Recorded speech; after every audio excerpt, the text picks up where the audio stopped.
السلام علیکم ورحمۃ اللہ۔ چونکہ مختلف مکتبہ فکر کے لوگ وہ سوالات پوچھتے رہتے ہیں، کبھی یوٹیوب پر، کبھی انسٹا پر، کبھی مختلف نیٹ ورک کے ذریعے، اور جہاں تک مناسب ہو کسی کو کال کے ذریعے، کسی کو SMS کے ذریعے، کسی کو ریٹن میں ہم ان مسائل کا جواب دے دیتے ہیں۔ لیکن کچھ مسائل ایسے ہوتے ہیں کہ وہ کسی ایک فرد واحد کی طرف سے نہیں آتے، وہ ایک ہی کوسچن وہ کم از کم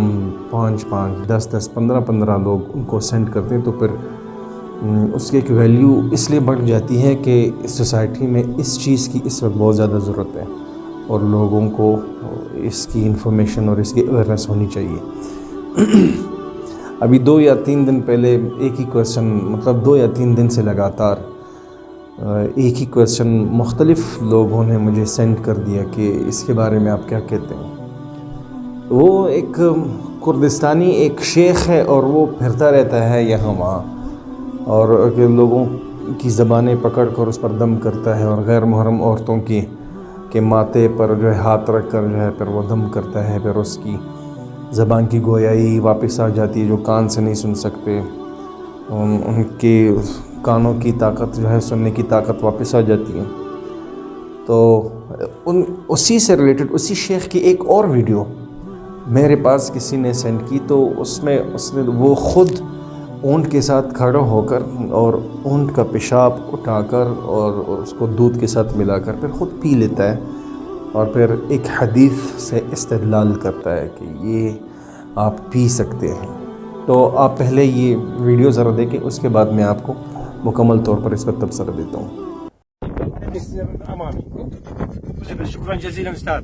هسه شوف اني اصرف بول حلبت لا جيب سريع مباشر. بارك الله فيك، تعبناك. السلام عليكم. شوف جلاس حليب البقر مع البول.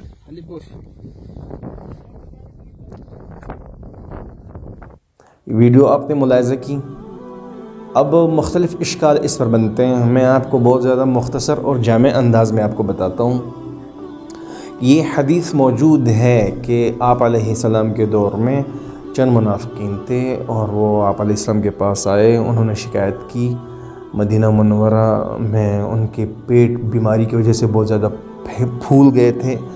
تو آپ علیہ السلام نے ان کو کہا کہ ان کو مدینہ سے باہر نکال دو، اور وہاں پر اونٹ جو چر رہے تھے، اور ان کو کہا کہ جا کر ان کا پیشاب اور ان کا دودھ آپس میں مکس کر کے یہ پی لو، شفا ہوگی۔ اور واقعی وہ لوگ گئے اور انہوں نے وہاں پر ایسا ہی کیا اور ان کو شفا مل گئی، لیکن وہ اتنے بدظن تھے کہ جن کے اونٹ تھے ان کو قتل کر دیا، اور پھر وہاں سے جو وہ فرار بھی ہو گئے۔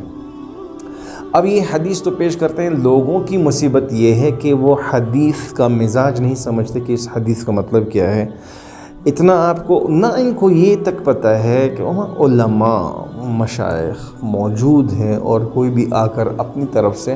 اشکالات پیش کرتے ہیں، تو فاسأل بہ خبیرا، جاؤ کسی جاننے والے کے پاس، تو آپ اسی چیز کو کاپی کر کے آگے فارورڈ بھی کر رہے اور پیشاب سے علاج ہو رہا ہے، تو یہ تو عقل کی کمی ہے۔ تو یہ حدیث ہے بخاری شریف میں ہے، صحیح ستہ میں موجود ہے۔ اس حدیث کا مطلب یہ ہے کہ آپ علیہ السلام نے یہ علاج صرف ان کے لیے مخصوص کیا تھا، کیونکہ وہ منافقین تھے اور ان کا علاج صرف اسی چیز میں تھا۔ اس کے بعد کسی بھی حدیث سے صحیح ستہ ہو، موطا امام مالک ہو، مسند ابن ابی شیبہ ہو، مسند عبد الرزاق ہو،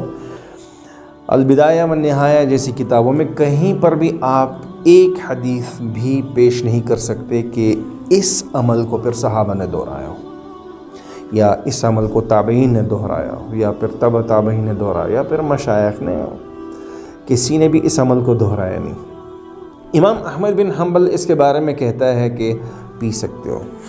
لیکن امام ابو یوسف رحمۃ اللہ علیہ کہتا ہے کہ بہت بڑا مریض کہ ساری دنیا میں اس کا کوئی اور علاج نہ ہو، اور ان کو حکماء یا حاکم حاذق یا کوئی بھی ان کو یہ پتہ چلے کہ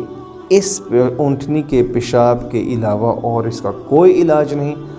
تو پھر آپ اس کو پلا سکتے ہیں۔ تب یہ حل تھوڑا سا جواز نکل جاتا ہے کہ آپ اس کو پلا سکتے ہیں۔ لیکن امام ابو حنیفہ رحمۃ اللہ علیہ فرماتا ہے کہ چونکہ وہ ضرورت کے مطابق تھا کہ منافقین نے پی لیا، اب ضرورت نہیں ہے، اور وہ عمل جو صحابہ کی زندگی سے ثابت ہی نہ ہو تو اس پر، اور تواتر کے ساتھ اس پر عمل نہ کیا جا رہا ہو تو پھر وہ ٹھیک نہیں ہے۔ اور وہ امام ابو حنیفہ پھر ایک اور حدیث لے کر آتے کہ آپ علیہ السلام نے فرمایا کہ عذاب قبر